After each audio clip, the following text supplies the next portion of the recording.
So Chittapur ತಾಲೂಕಿನ ಎಲ್ಲ ರೈತ ಬಾಂಧವರಿಗೆ ನಮಸ್ಕಾರ. ಸೊ ಇವಾಗ ನಮ್ಮ ಚಿತ್ತಾಪುರ ತಾಲೂಕಿನಲ್ಲಿ ಸಾಕಷ್ಟು ರೈತರು ನಮಗೆ ಹತ್ತಿ ಹಾಕಿರೋದನ್ನ ನಾವು ನೋಡಿದೀವಿ.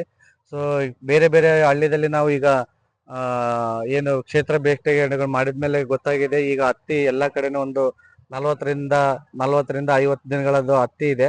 ಸೊ ನಾವು ಹಳ್ಳಿದಲ್ಲಿ ಎಲ್ಲ ವಿಸಿಟ್ ಮಾಡಿದಾಗ ಈ ಗುಲಾಬಿ ಕಾಯಿ ಕೊರಕದ್ದು ಬಾಧೆ ಏನು ನಮಗೆ ಸ್ವಲ್ಪ ನಾವು ನೋಡ್ಬೋದು.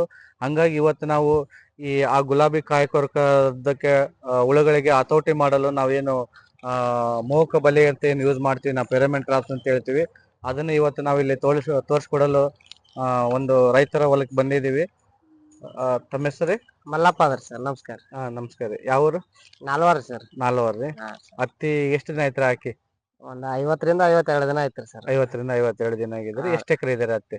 ಒಂದು 7 ಎಕರೆ ಅದ ಸರ್. 7 ಎಕರೆ ಇದೆ ರೀ.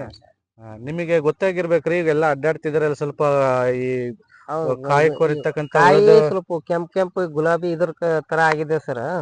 ಹಿಂಗ್ ಮುಟ್ಕೊಂಡಂಗ ಆಗಿದಾವೆ. ಓಕೆ. ಸೊ ಅದಕ್ಕೆ ನಾವ್ ಏನ್ ಹೇಳ್ತೀವ್ರಿ, ಈ ಗುಲಾಬಿ ಕಾಯಿ ಕೊರಕದಂತ ಒಂದು ಹುಳದ ಸಮಸ್ಯೆ ಬರುತ್ತೆ ನಿಮಗೆ 40 ದಿನ ಆದ್ಮೇಲೆ ಸ್ಟಾರ್ಟ್ ಆಗೈತೆ. ಸೊ ಅದಕ್ಕೆ ನಾವು ಆ ಗುಲಾಬಿ ಕಾಯಿ ಕೊರಕ ರೋಗನ ಹುಳನ ನಾವು ಹತೋಟಿ ಮಾಡ್ಬೇಕಪ್ಪ ಅಂತಂದ್ರೆ, ನೀವು ಈಗೇನು ಕೆಮಿಕಲ್ ಸ್ಪ್ರೇ ಮಾಡ್ತಿರಲ್ಲ ಅದು ಮಾಡ್ತೀವಿ.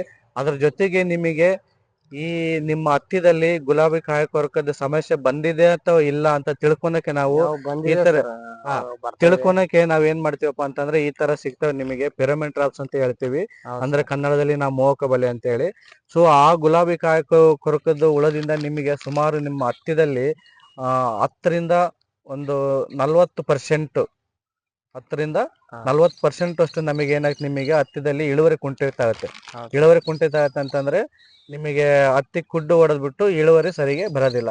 ಸೊ ಅದನ್ನ ನಾವು ಕಂಟ್ರೋಲ್ ಮಾಡ್ಬೇಕಪ್ಪ ಅಂತಂದ್ರೆ, ನಾವು ಈ ತರ ಗುಲಾಬಿ ಕಾಯಿ ಕೊರಕದ ಕಂಟ್ರೋಲ್ ಮಾಡಕ್ಕೆ ಪೆರಮೆಂಟ್ ಟ್ರಾಪ್ಸ್ ನಾವು ಒಂದ್ ಎಕರೆಗೆ ಸುಮಾರು 15ರಿಂದ 20.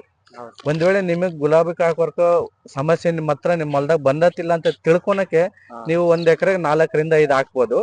ಸೊ ನಿಮಗೆ ಅದನ್ನ ಕಂಟ್ರೋಲ್ ಮಾಡ್ಬೇಕಪ್ಪ, ಪೂರಾ ಹತೋಟಿ ಮಾಡ್ಬೇಕಂದ್ರೆ 15ರಿಂದ 20 ನೀವು ಒಂದ್ ಎಕರೆಗೆ ಈ ತರ ಹಾಕ್ಬೇಕಾಗತ್ತೆ.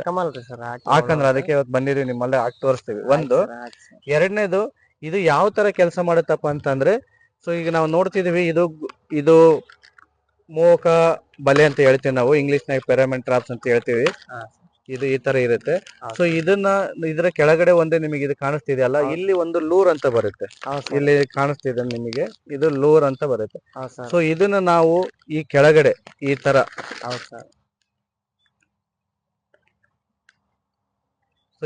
ಇದನ್ನ ಹಾಕ್ಬಿಟ್ಟು, ಸೊ ಇದನ್ನ ಮತ್ತೆ ನಾವು ಮೊದ್ಲು ಯಾವ ತರ ಇತ್ತು ಆ ತರ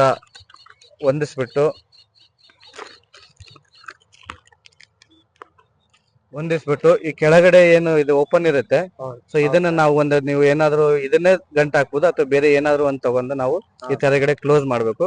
ಕ್ಲೋಸ್ ಮಾಡಿದ್ಮೇಲೆ ಕೆಳಗಡೆ ನಾವು ಲೂರ್ ಹಾಕಿದ್ವಿ. ಸೊ ಲೂರ್ ಹಾಕಿದ್ಮೇಲೆ ನಿಮಗೆ ಹತ್ತಿ ಎಷ್ಟಿರುತ್ತೋ ಅದ್ರ ಮೇಲೆ ನಮಗೆ 1 ಫೀಟ್, ಅಂದ್ರೆ ನಿಮ್ಮ ಎತ್ತಿ ಈಗ ನೋಡ್ರಿ, ನಮಗೆ ಈ ಹತ್ತಿ ಇಷ್ಟು ಎತ್ತರ ಇದೆಯಲ್ಲ, ಇದ್ರ ಮೇಲೆ 1 ಫೀಟ್ ನಾವು ಈ ತರ ನೀವು ಇದನ್ನ ಕಟ್ಟಬೇಕಾಗತ್ತೆ.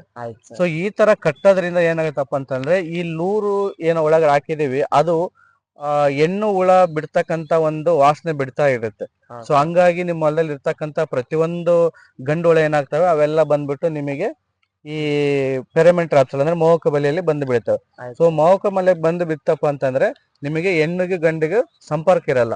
ಸೊ ಸಂಪರ್ಕ ಇರಲ್ಲ ಅಂತಂದ್ರೆ ನಿಮಗೆ ಹೆಣ್ಣುಗಳು ಮೊಟ್ಟೆ ಇಡಲ್ಲ ಅಂತಂದ್ರೆ ನಿಮಗೆ ಆ ಗುಲಾಬಿ ಕಾಯಿ ಕೊರಕದ್ದು ಸಮಸ್ಯೆ ಇರಂಗಿಲ್ಲ. ಆದಷ್ಟು ನಾವು ಕಡಿಮೆ ಮಾಡಬಹುದು. ಸೊ ನಿಮಗೆ ಗೊತ್ತೈತಿಲ್ಲ, ಒಂದು ಹೆಣ್ಣು ಹುಳು ಸುಮಾರು 400ರಿಂದ 500 ಒಂದು ಮೊಟ್ಟೆ ಇಡುತ್ತೆ.